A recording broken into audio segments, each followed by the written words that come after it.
So a perceptron is a basic neuronal model. Yeah, what are neural networks? These are models of brain and nervous systems. These are highly parallel systems. I'm sure that your school biology, you must have learned about neurons and the way by which our brain works, learnings, very simple principles, very complex behavior of this network. Very powerful problem solvers, and today's simple machine learning algorithms to the latest deep neural networks. It's all about neural networks, but there are some limitations to these networks. We'll look at it a little later. So there are two fundamental components in biological neural networks. There are nodes or basic building blocks called neurons, and they are interconnected through synapses. These are called weights. So basically, the way it happens is the biological neuron do have what you call the cell body, and it takes signals in through what is called dendrites, and cell body processes the signals, and then it goes out through what is called axons, and finally distributed through what is called axonites. All right, we can mimic the same structure here. We can have a what you call an aggregation operation. You can have an input side, and you can have somebody who is sending out signals. So you just mimic the notion of a biological neuron, and people have done that, right? Let us look at it. This is one of the first what you call neuronal model that was proposed. This is called Perceptron. Rosenblatt in 1957 came out with this model. It's essentially mimicking the model of a biological neuron, and it has at the cell what you call the node level, it has two operations. Primary operation being an aggregation operation, a summation of sum of products. That's what it does. All right, it can actually like you can say it can compute a sum of products, and then it can also do a thresholding. That's what the basic operations are. Before we get into this, let me ask you some simple questions on your from your vector algebra or so what's the equation of a line? Equation of a line can be written as A1. If let's assume that you have a 2D plane, the axes are x1 axis and x2 axis. Let's not use the mnemonic y, because we use y for labels. So I've got axis x1 and x2. The primary axis is, or the vertical axis is called x1 axis, and you have an x2 axis. So what will be the equation of a line? Yeah, you can write this as x2 is equal to mx1 plus c is one form, and the same thing can also be represented as a1x1 plus a2x2 plus a3 is equal to 0. All right, a1x1, you take a bit of paper, write down this in the bit of paper. A1x1 plus a2x2 plus a3 equal to 0. All of you take a bit of paper and write it down. Write it down in your notebook on the paper. A1x1 plus a2x2 plus a3 is equal to 0. Right? This is the equation of a line. All of you agree? Your first exercise, how do you convert into y is equal to, I mean, basically x2 is equal to mx1 plus a3 form or c form. Keep it as an exercise. Y is equal to mx plus c, that same form. How do you convert it? So I have an equation a1x1 plus a2x2 plus a3 is equal to 0. It's the equation of a line, right? You agree? All of you. a1x1 plus a2x2 plus a3 is equal to 0.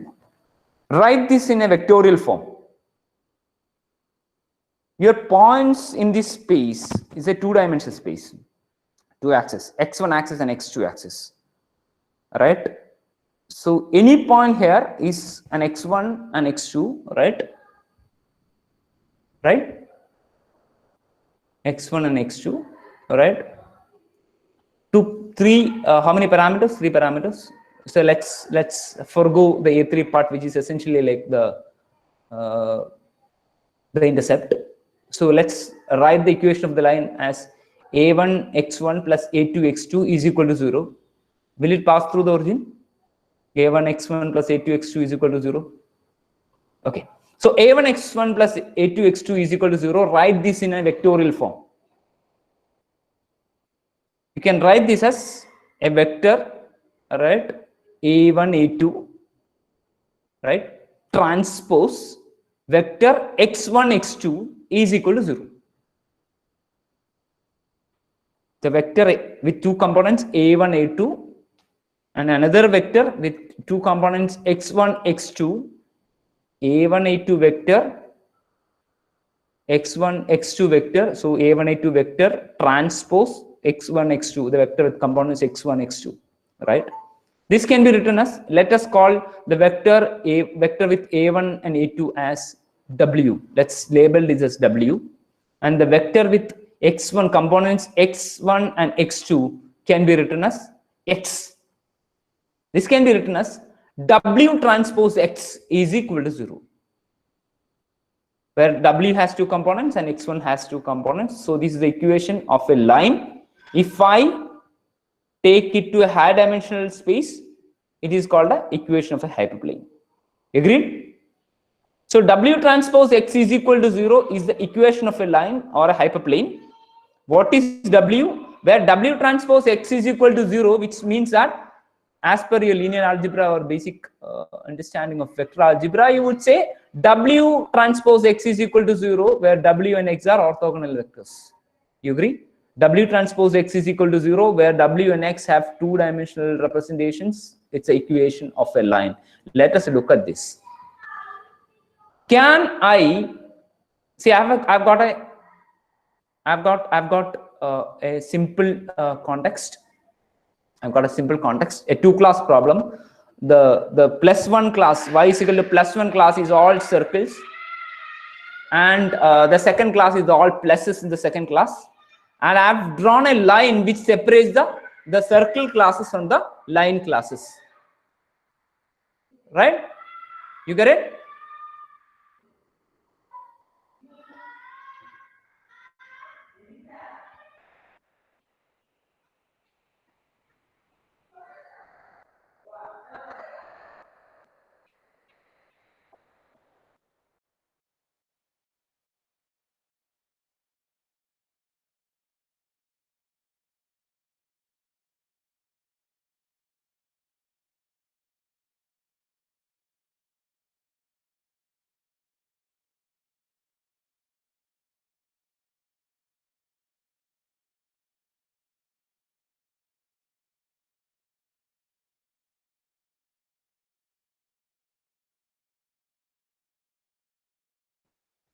Good. So I've got, in this particular case, two-class problem. Plus one class is all circles, and the plus class is all, we call it the zero class. So and I've drawn a hyperplane. I mean, in this case, a line which separates the two classes, right? The zero classes from the, or O classes from the plus classes. So this is a context where the points belonging to these points are in the 2D space, and the points belonging to the zero classes can be separated out from the plus classes with a simple hyperplane or a line. All right. Then the natural question would be, yeah, I have, how do you define a line? You define a line with a set of parameters parameterized by w transpose x is equal to 0. This is the equation of a line where w is the parameter, right? And w is essentially a vector which is parallel to the points which forms the line, which is x, right? W transpose is equal to 0 means w and x are orthogonal vectors. So W is essentially a vector which is orthogonal to the X vector, right? Primarily like the set of all X's which forms a line, right? So learning that line, essentially, if I can actually draw this line separating these two classes, what do? Any new O or plus coming in, all I need to find is whether that new point, I don't know, if it is on the upper part of the line, which I say, yeah, that is actually an O. If it is on the lower part of the line, it is plus. So my problem of learning a classifier or learning a discriminator between the O class and plus classes reduces to learning that line. You understand what I'm saying? Can I learn this line? If I can learn this line, I'm done with the process. How do I learn this line? Right? There are multiple ways in which these kind of lines can be, or hyperplanes can be. In the general sense, hyperplanes can be learned. And the first attempt using a neuronal model is perceptron.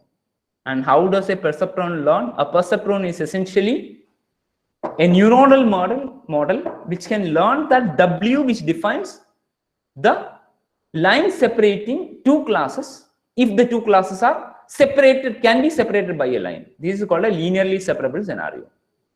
So in the case of a linearly separable scenario, can a hyperplane separate? If that is the case, can we build a neuronal structure which will learn this line?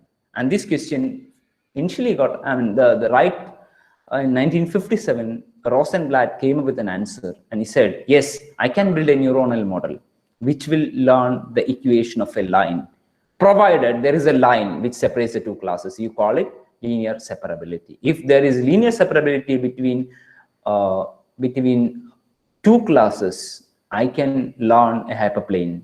I can build a model which can learn a hyperplane.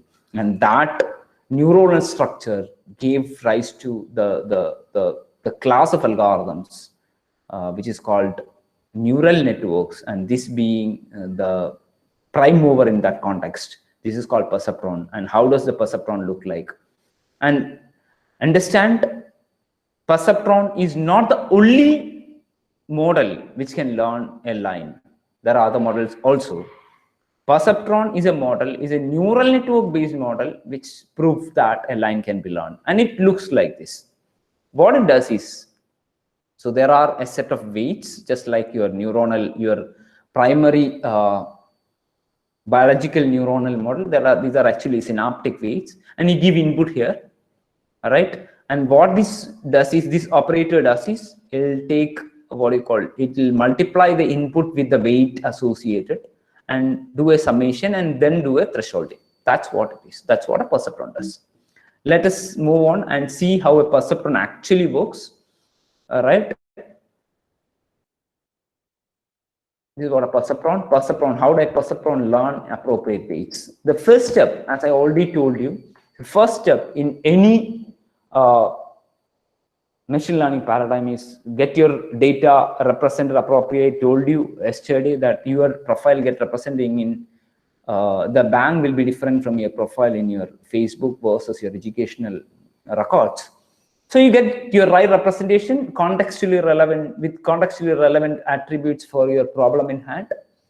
Let us look at how perceptron learns, and then we'll come back and see. So I told you perceptron is nothing but a neuronal model, a simple neuronal model, which can learn a hyperplane. That's what it is. It's a hyperplane learning neuronal model, right?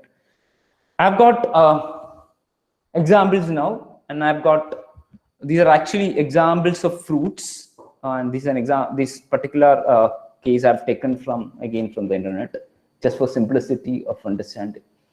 And so we have got fruits are our data, and fruits are labeled as labeled into two classes: a good fruit and not good fruit. Good fruit is 1, not good fruit is 0. Features are taste is sweet is 1, not sweet is 0. Seeds are edible 1, not edible 0. Skin is edible 1 and not edible 0. So if you look at it, right, a banana on the leftmost, you can see a banana. Banana is like taste is, so banana's representation on three features would be 1 1 0, because taste is sweet, seeds are edible, and the skin is not normally edible. So 1 1 0. Likewise, an apple, if you look at it, an apple, you can say like taste is sweet, seeds are not edible. So you get apple, taste is 1, seeds value will be 0, and skin value would be, you don't normally eat, right?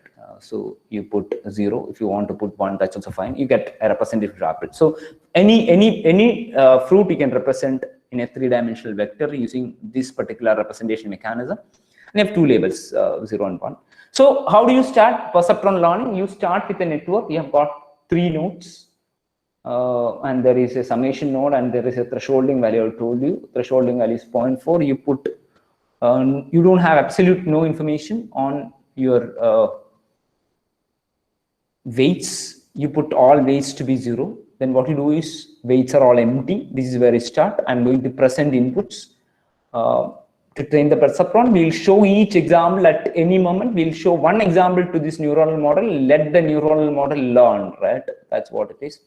Let us show this perceptron a banana. Banana is, we already seen, banana is taste is good, seed is 1, meaning seeds are edible and skin is not edible. You present that to the perceptron, and all weights are 0.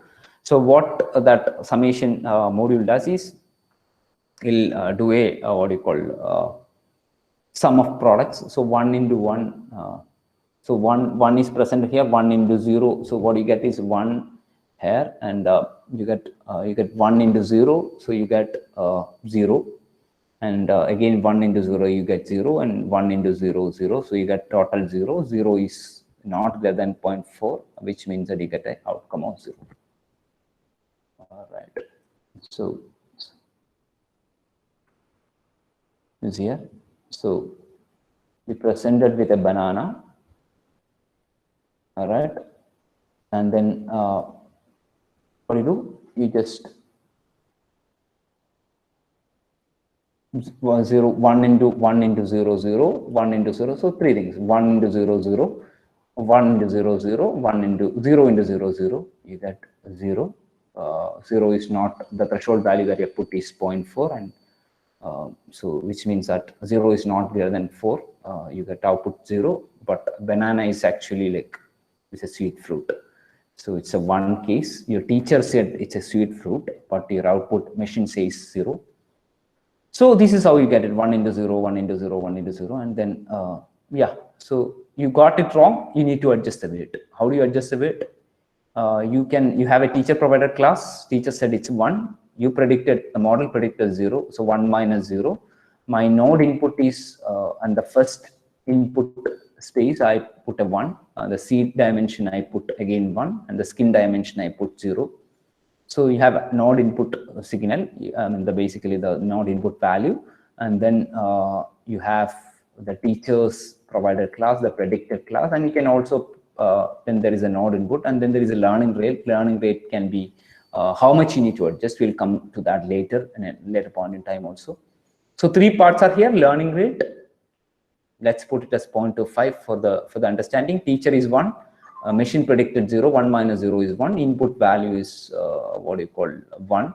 So let's put together. The learning rate is 0.25, 1 minus 1 0 into 1.25. Let's think.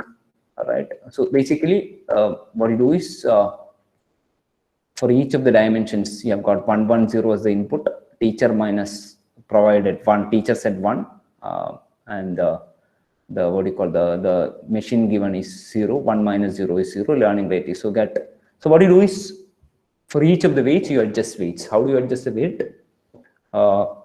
You take learning rate into teacher minus predicted, 1 minus 0 into that particular input is 1, so into 1, 0.25. You adjust the weight to 0.25.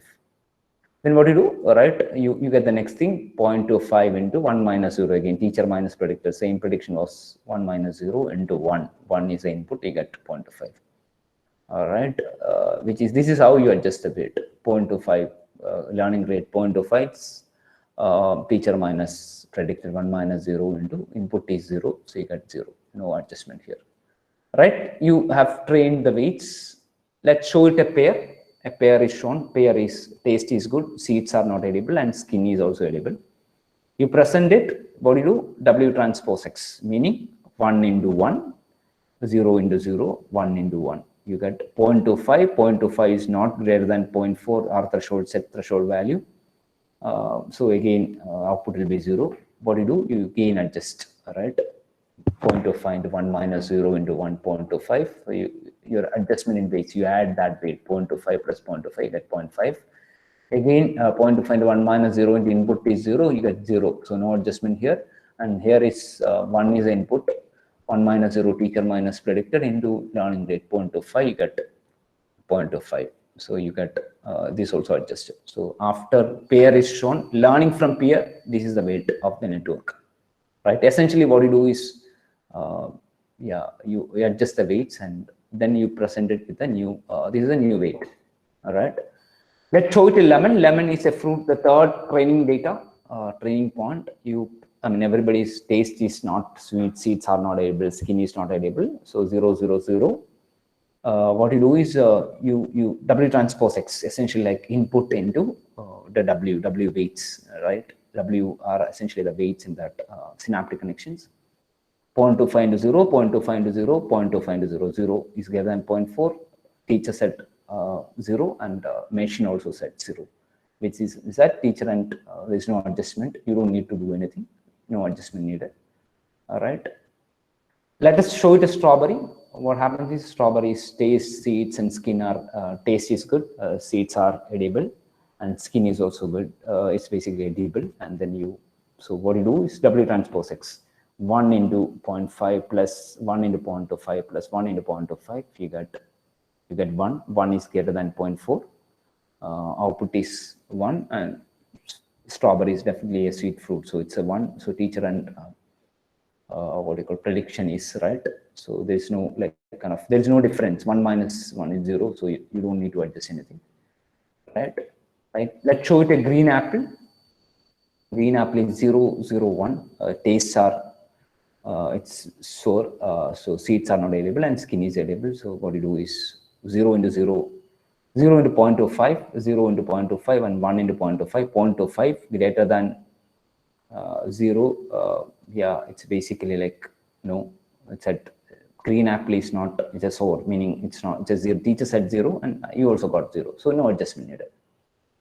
So if you keep going, you will see that the perceptron can correctly classify the examples that we have. Perceptron algorithm converts these examples are linearly separable. Let us go back and look at.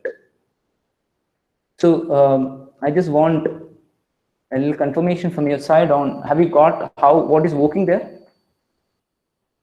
How does it work? A basic understanding is essentially like it is able to, this is a simple mimicking of a biological neuron. You are actually pushing a signal through a W vector, right? Your X is pushed through a W vector. This is essentially the weight vector.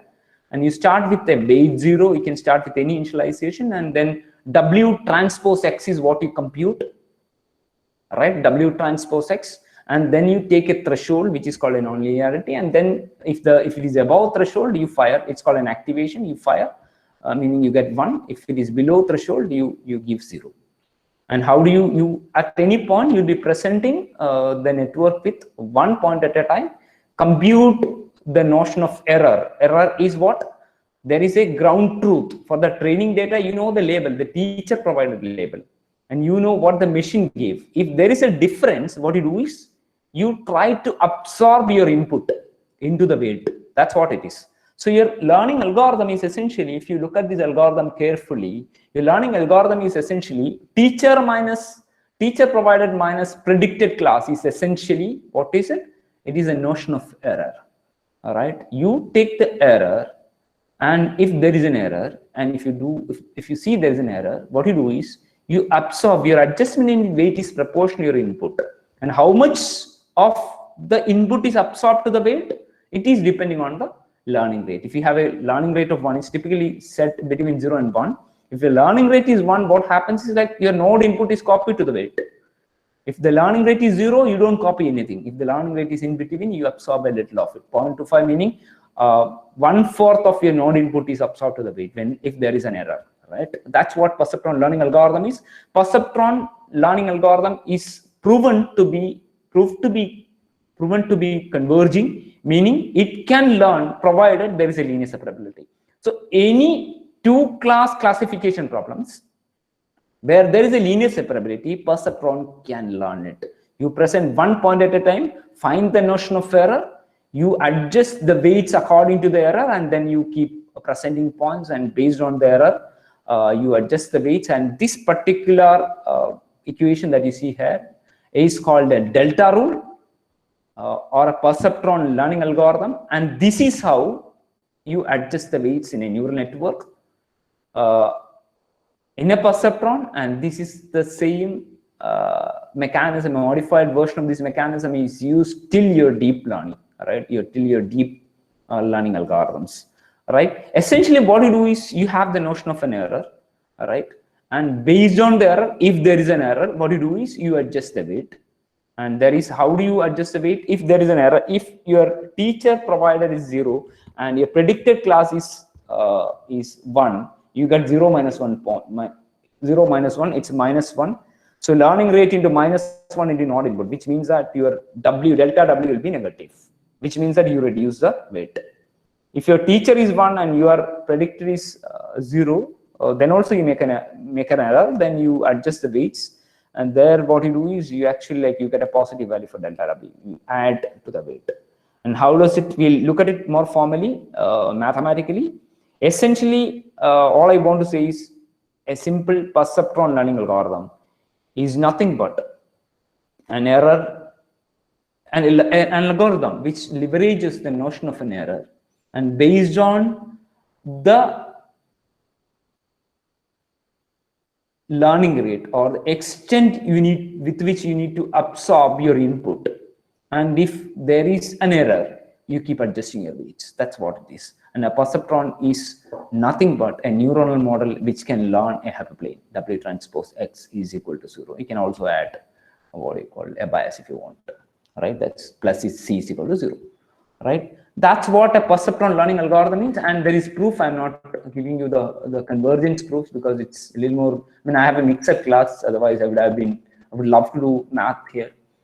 Online math looks a little difficult, but perceptron, if those who are interested, there is a perceptron convergence algorithm, which is algorithm will converge if the examples are linearly separable. A perceptron is nothing but an algorithm which can learn a hyperplane.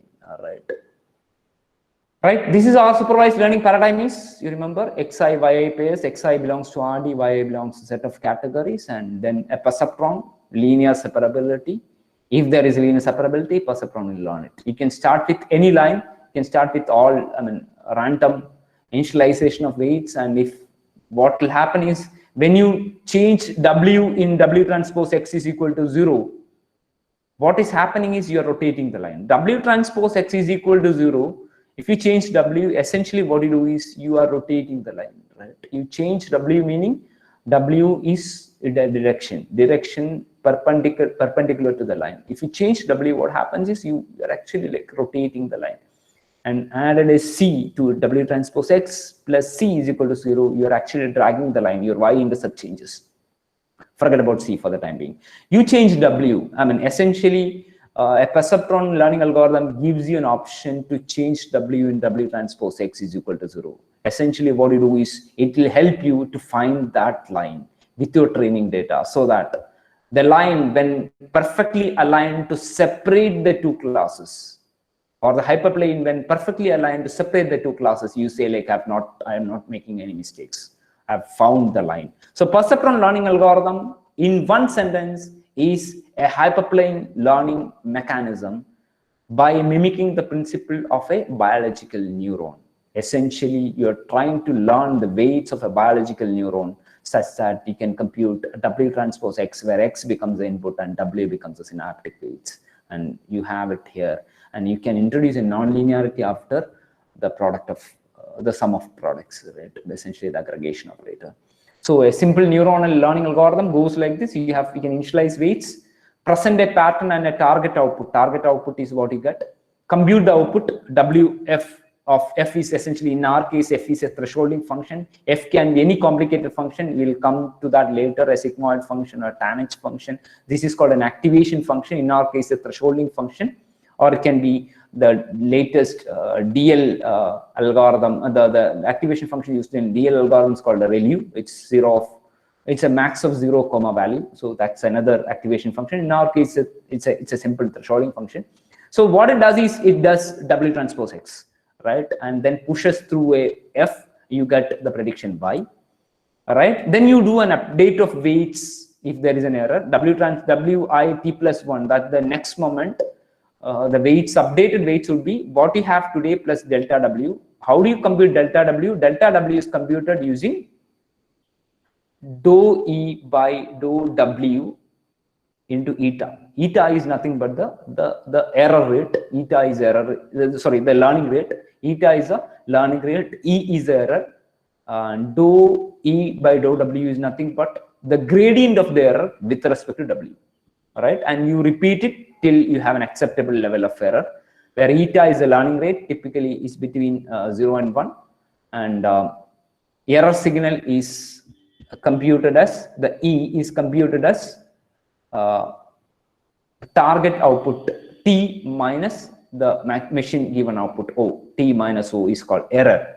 So in our case, if you have a piece of paper, write E is equal to error is equal to targeted output T minus O, the observed output or the actual output, T minus O the whole square. T minus O the whole square. E is equal to T minus O the whole square. What is O? Where O, output, observed output, is W transpose X, right? You know that observed output is, let's forget about the nonlinearity now, where E is equal to T minus O the whole square. Write it down in your book. E is equal to T minus O the whole square, where O is equal to W transpose X, which means that E is equal to T minus W transpose X the whole square. What is dou E by dou W? Dou E by dou W, there is a slight mistake in the slide. It's not Wij, it's only Wi. So it's actually an image. I try to edit it and do it. So what is dou E by dou W? In your case, you get E is equal to T minus O the whole square. O is equal to W transpose X, which means that E is equal to T minus W transpose X the whole square. So dou E by dou W will be 2 into there will be a minus 2 into X into T minus O. You get that? Teacher minus O observed minus of teacher minus observed into teacher minus observed into X, the input, into F2. Can be any parameter like an eta. So let's put it as eta. You can write this as minus of eta into T minus O into minus of eta into T minus O within bracket into X. Have you seen this? What I have computed? I have computed the gradient of the error signal, which is squared error, with respect to the parameter W, the adjustable parameter of the model, right? This is what the Perceptron does. The W parameter is adjusted. Gradient of the error with respect to the parameter. Dou E by dou W, when I have squared error, I get minus eta into T minus O into X, right? This is the direction in which E would change with respect to W, right? Gradient of the error with respect to W. And I would adjust my W in such a way that my attempt is to get minimal error. My attempt is to get minimal error, which means that I need to minimize error. I will minimize error in such a way that error will come down When does the error come down? When I adjust W. I'll adjust my W in such a way that the error will come down. I will look at the descent dimensions of the gradient of error. And this particular algorithm, this particular approach is called gradient descent. And your simple perceptron to deep learning is all about, the entire neural network is all about gradient descent algorithms. We'll continue with this gradient descent algorithm. I've already shared you these slides. So I've given a logical OR example and an XOR problem. And it asks like, yeah, logical OR can be solved by a perceptron, but an XOR cannot be. So go back, look at this slide. We'll continue. We'll start from the gradient descent and then move on. And in the meantime, I want you to build a naive Bayesian classifier for the tennis example. What you can do is you can present that little Python code, and also along with a screenshot of your your execution. All right, primarily screencast your execution, or you can convert that little video and upload in your. I'll give an assignment to do that. So build a naive Bayesian classifier. That'll be your example will be your exercise for the next session, and we'll continue with gradient descent. Is the update weights equation similar? Yes, update weights is essentially gradient descent, Jayanta. That's essentially the point. All I want to show is like right from your perceptron, the simple gradient descent algorithm that you can observe is perceptron, and you see this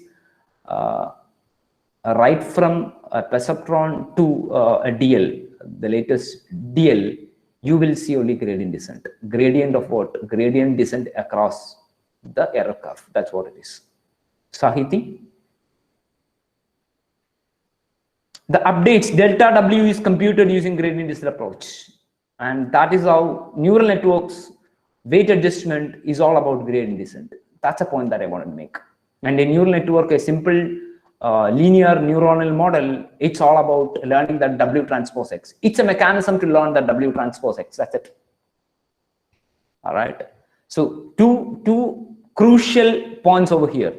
A neuronal training, when you push a signal across a W vector in a single neuronal model, what you essentially compute is you essentially learn a line, right? You learn a hyperplane. Right? W transpose X is what is being learned. Second, how do you learn? W is learned, which means that in W transpose X is equal to 0. You are trying to find that W. How? You find it by adjusting W. What is adjusting W? Rotating the line, right? That's what it is. Rotating the line. And how do you adjust? How do you rotate the line? By appropriately absorbing the information from the input. And how do you absorb?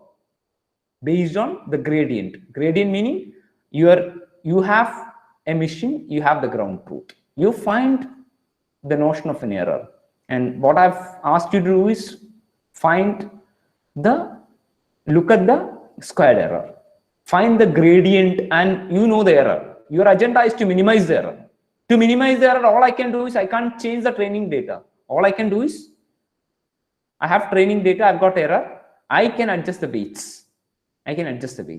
So I need to see how do I adjust the weight to minimize the error, right? Minimization of the error by adjusting W is my concern. How do I do that? I look at the error function and look at the gradient of the error function with respect to W, the adjustable parameters, and I look at the descent dimensions. I do a gradient descent over the error curve.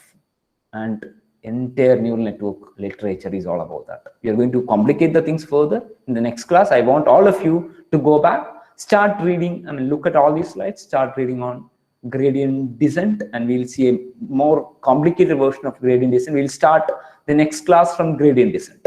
We start with gradient descent.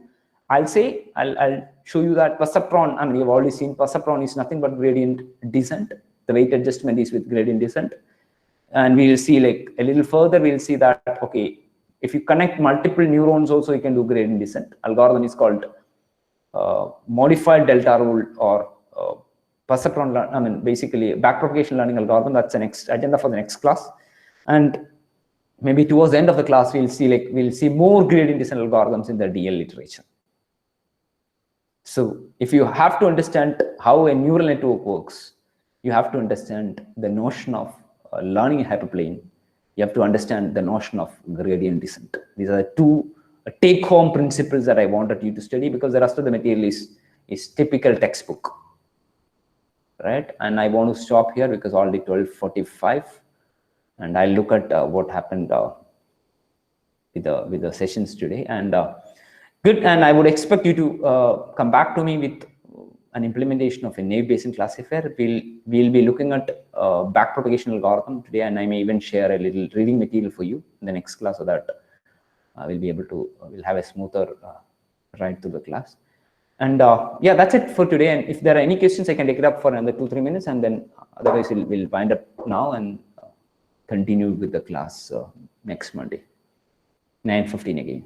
9 o'clock you can log in, 9:15 we should start positively. There are questions, you can unmute, put in the chat. 2-3 things take homes today. One is naive Bayesian classifier, then comes the perceptron, and how does it actually work, the notion of learning a hyperplane, and the notion of gradient descent. Right, good, thank you.